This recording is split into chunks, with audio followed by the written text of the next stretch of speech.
Hello बच्चों, let's read the question. Question कहता है optical isomers are mirror images cannot be superimposed on one another are also called as enantiomers. The correct statement is or are. तो आपको optical isomers के बारे में तीन statements दी हुई हैं, आपको पहचानने की कौन सी करेक्ट है। ऑप्शंस दिए हैं 1 and 2, 2 and 3, 1 and 3, 1, 2 and 3। ठीक है, तीन ऑप्शंस आपको यहाँ पे दिए गए हैं। तो अगर इस क्वेश्चन में हम बात कर लें अबाउट द की कॉन्सेप्ट, तो यहाँ पे की कॉन्सेप्ट क्या हो जाएगा, ऑप्टिकल आइसोमरिज्म ही हो जाएगा। बेसिकली ऑप्टिकल आइसोमर्स के बारे में ही हम डिस्कस करने वाले हैं। तो देखो, ऑप्टिकल आइसोमर्स में जो मेन हमारा इंपॉर्टेंट रोल प्ले करता है वो है एनेंशियोमर्स। ठीक है, इनको एनेंशियोमर्स भी हम कहते हैं। And enantiomers are non superimposable mirror images.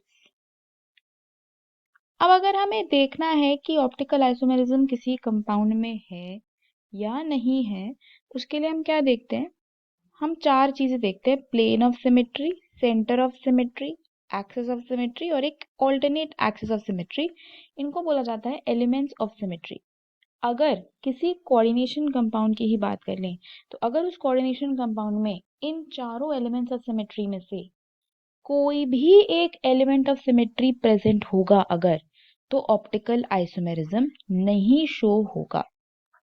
मतलब क्या हुआ कि ऑप्टिकल आइसोमेरिज्म शो होने के लिए कोई भी एलिमेंट ऑफ सिमेट्री नहीं होना चाहिए।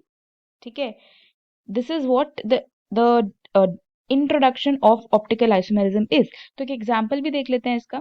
तो अगर हम तीनों स्टेटमेंट्स देखें तो हमें तीनों डिस्कस कर चुके हैं। ऑप्टिकल आइसोमर्स को मिरर इमेजेस कहा जाता है, बिल्कुल सही बात है। They can not be super impose, बिल्कुल सही बात है। एनेंशियोमर्स की हमने यहाँ पे बात की, and they are also called enantiomers, ये भी सही है बात है।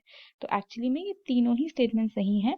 तो एक एग्जाम्पल भी हम देख लेते हैं यहाँ पे। सपोज आपके पास एक कोऑर्डिनेशन कंपाउंड है COCl2, फिर साथ में आपके पास ये है EN बेसिकली। ठीक है, दो EN लगे हुए हैं। सो COCl2 EN2 आपके पास एक कॉम्प्लेक्स है, इसमें कोई भी एलिमेंट ऑफ सिमेट्री प्रेजेंट नहीं होता। ठीक है, इसमें कोई भी एलिमेंट ऑफ सिमेट्री प्रेजेंट नहीं होता, तो मतलब इसमें ऑप्टिकल आइसोमेरिज्म शो होता है। और अगर आप इसकी मिरर इमेज बनाओगे तो वो नॉन सुपर इम्पोजिबल होगी। मतलब इसकी मिरर इमेज कुछ इस तरीके से बनती है, ये आपका NN-EN के लिए।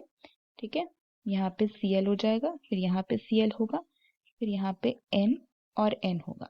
तो अगर आप इन मिरर इमेजेस को सुपर इम्पोज कराना चाहो, मतलब अगर इसको इसके ऊपर रख के देखो तो वो सुपर इम्पोज नहीं होगी। ठीक है, तो इन्हीं को non superimposable mirror images कहते हैं और ये ऑप्टिकल आइसोमेरिज्म का एग्जाम्पल है। तो तीनों स्टेटमेंट्स जो है हमारी इस केस में वो सही हो चुकी हैं। तो अगर इस क्वेश्चन में हम बात करेंगे अबाउट द फाइनल आंसर, तो फाइनल आंसर हमारा इस क्वेश्चन में हो जाएगा option D, right. Hope you understood it well, best of luck.